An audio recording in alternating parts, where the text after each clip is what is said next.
You know, for almost 50 years, American hockey lived in the shadow of one single moment. But in 2026, a whole new chapter was written, and this time it wasn't by underdogs. It was by superstars who faced down their greatest rivals in a final that was, well, for the ages. This is the story of how they finally broke that 46-year curse.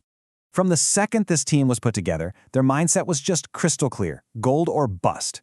I mean, there was no talk of, oh, let's just compete hard, or we're happy to be here. Nope.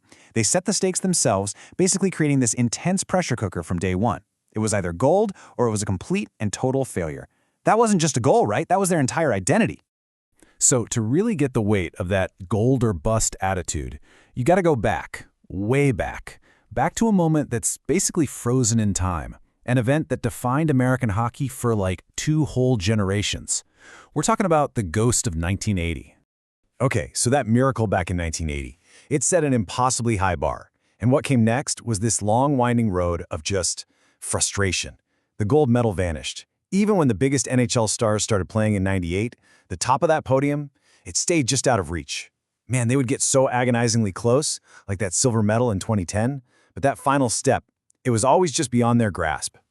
It just became this familiar, heartbreaking cycle. You know, every 4 years, all the hope, all the hype, and then, boom, heartbreak. So that 46-year wait of history, it meant that the final in Milan was way more than just another gold medal game, especially against their ultimate arch-rivals, Canada. This had become a fight for their national sporting destiny. And that brings us to the game itself, a true crucible on ice. Seriously, this was the final everyone dreamed of. 2 absolute titans of the hockey world, just loaded with NHL superstars clashing for Olympic glory. And let me tell you, it lived up to every single bit of the hype. So the numbers from this game, they tell a pretty dramatic story of pure survival. Canada was like a relentless storm, just peppering the American net with 41 shots compared to only 26 for the U.S. I mean, on paper, that looks like total domination, right? Team USA was bending, constantly on their heels, just trying to weather this furious assault. So why didn't that huge shot difference matter? Well, because while Canada was throwing literally everything at the net, one man was throwing it all right back. Goaltender Connor Hellebuyck, he wasn't just good that night, he was historic. As his teammate Matthew Tkachuk put it, it was one of the best performances of all time. That's the kind of legendary goaltending that wins you championships, period. And their survival, it was pure grace under fire. I mean, they killed off a 93-second 5-on-3 Canadian power play. That's one of the most dangerous situations in all of hockey, and they gave up nothing. Hellebuyck made this impossible paddle save on what looked like a sure goal, and get this, the team finished the entire tournament without allowing a single power play goal. That is just utter perfection. But, you know, surviving the storm is one thing. Winning the game, that's another. The story now shifts from a heroic defense to a single heroic act, a moment that demanded a physical price be paid for that gold medal. Deep in the third period, with the game hanging on a razor's edge, American star Jack Hughes takes this brutal high stick right to the face. It was a painful, jarring hit, and yeah, his tooth was broken, but his will to win, not even close. His own words really capture the raw reality of that moment. No bravado, nothing tough guy about it, just the simple, honest shock. My first thought, I looked on the ice and saw my teeth. Think about that. He's in the biggest game of his life, and he's looking at pieces of himself on the ice. That is the absolute definition of grit. And then, the payoff.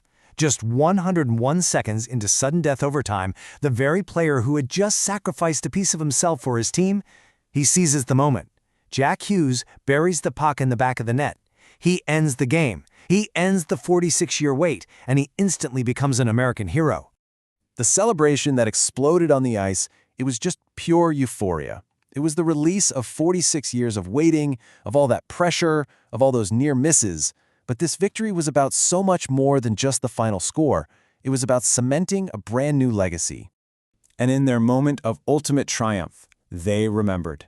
The players skated with the number 13 jersey of their former teammate, Johnny Gaudreau, who had so tragically passed away back in 2024. It was just this beautiful, unifying tribute, a powerful reminder that this victory was for everyone who was part of their journey. Let's just take a second to realize the history that was made that night in Milan. This was the first men's hockey gold in 46 years. It was the first one they'd ever won on foreign ice, and it capped off a perfect gold medal sweep for USA Hockey since the women's team also won their final. I mean, what a truly monumental achievement for the entire program. So it all kind of brings us to a final thought, doesn't it? When we look back on this incredible victory years from now, what are we really going to remember? The shot counts, the stats? Or are we going to remember Connor Hellebuyck's superhuman saves? Or are we going to remember Jack Hughes smiling with a gold medal around his neck and a gap where a tooth used to be? Yeah, I think this game gives us a pretty clear answer.